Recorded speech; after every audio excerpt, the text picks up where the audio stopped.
Assalamualaikum warahmatullahi wabarakatuh. Nama saya Dali Hartanti dari kelas C3 dengan NPM 1021960.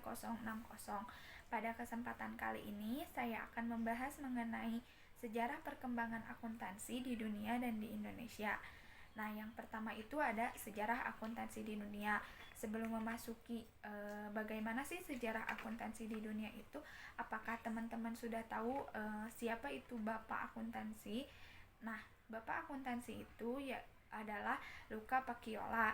Nah, beliau pada tahun 1494 mempublikasikan buku yang berjudul Summa de Arithmetica Geometrica Proportioni et Proportionally. Dalam buku tersebut terdapat subjudul Tracus de Computis et Scriptoris. Nah, dalam subjudul itu mengajarkan sistem pembukuan berpasangan.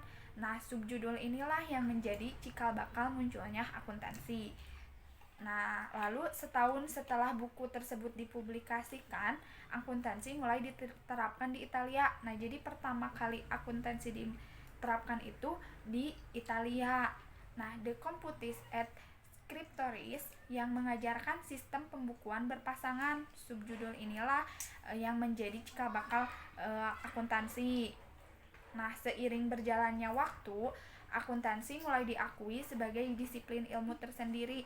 Setelah Perang Dunia Kedua, pengaruh akuntansi semakin terasa di dunia barat. Bagi banyak negara, akuntansi merupakan masalah nasional dengan standar dan praktek nasional yang melekat erat dengan hukum dan aturan profesional. Nah, sistem berpasangan itu apa? Nah, kan yang pertama ketika akuntansi muncul itu adanya dengan sistem berpasangan. Nah, sistem berpasangan ini adalah sistem pencatatan semua transaksi menjadi debit dan kredit. Kedua bagian ini diatur agar selalu seimbang. Nah, jadi debit dan kreditnya itu harus selalu seimbang atau balance. Nah, dari sistem ini pembukuan dan laporan keuangan dapat tersusun secara sistematis dan terpadu karena dapat menggambarkan laba, rugi, kekayaan, serta hak milik perusahaan. Nah, selanjutnya sistem akuntansi itu diberi nama sesuai dengan nama orang yang mengembangkannya atau dari nama negara masing-masing. Seperti misalnya sistem Anglo-Saxon itu di Amerika Serikat dan sistem kontinental itu di Belanda. Nah, saat ini juga sistem akuntansi yang paling banyak digunakan adalah Anglo-Saxon. Ini disebabkan karena sistem Anglo-Saxon ini dapat mencatat berbagai macam transaksi secara lebih mudah. Nah, di samping itu, sistem Anglo-Saxon ini melakukan pembukuan yang terdapat dalam satu bagian akuntansi, sedangkan sistem lain justru memisahkan antara pembukuan dan akuntansi. Nah, kalau misalkan di sistem kontinental misalkan tuh antara pembukuan sama akuntansinya itu berpisah, sedangkan di sistem Anglo-Saxon ini menyatu gitu. Jadi agar lebih mudah dalam melakukan pembukuan.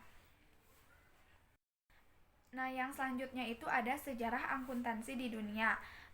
Pada zaman penjajahan di Belanda, perusahaan di Indonesia itu menggunakan sistem kontinental atau tata buku yang digagas oleh Bapak Akuntansi tadi, yaitu oleh Luca Paciolo.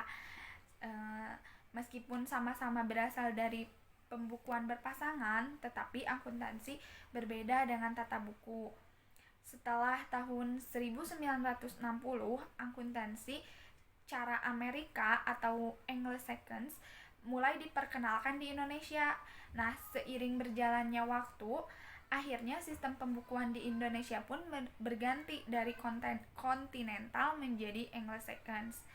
Nah, pada tahun 1957, peristiwa konfrontasi Irian Barat yang melibatkan Indonesia dan Belanda sehingga berakibat pada seluruh pelajar yang berada di Belanda ditarik dan melanjutkan studinya di berbagai negara, salah satunya di Amerika.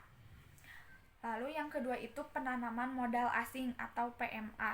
Memberikan dampak positif terhadap perkembangan akuntansi, khususnya sistem akuntansi Anglo-Saxon. Nah, pada perkembangan berikutnya, akuntansi di Indonesia menerapkan pedoman standar keuangan atau PSAK sebagai upaya penyesuaian kondisi global, peningkatan transparan laporan keuangan, dan peningkatan kualitas laporan keuangan di Indonesia. Nah, jadi sampai sekarang itu sistem pedoman standar akuntansi keuangan itu masih dipakai di Indonesia. Nah, itu tadi sejarah munculnya akuntansi baik di dunia maupun di Indonesia. Sekian pemaparan materi yang dapat saya sampaikan mengenai sejarah munculnya akuntansi di dunia maupun di Indonesia. Mohon maaf apabila ada kesalahan. Wassalamualaikum warahmatullahi wabarakatuh.